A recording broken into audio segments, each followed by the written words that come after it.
Evet, köyün eski çeşmesi. Bu çeşmede de zamanında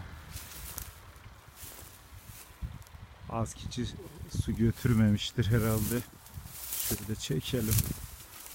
Artık tarihi eser olarak kalmış.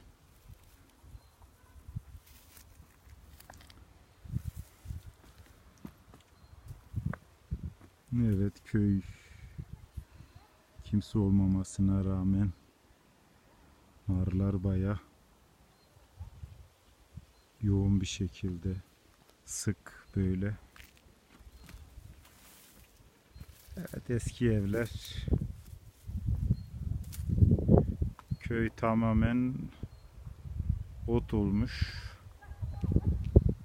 Bunun tabi sebebi ne? Pek insanın yaşamaması. O yüzden bayağı, özellikle bahar aylarında insanların pek hareket edebilmesi mümkün değil. Çok güzel oluyor aynı zamanda bu şeylerden dolayı.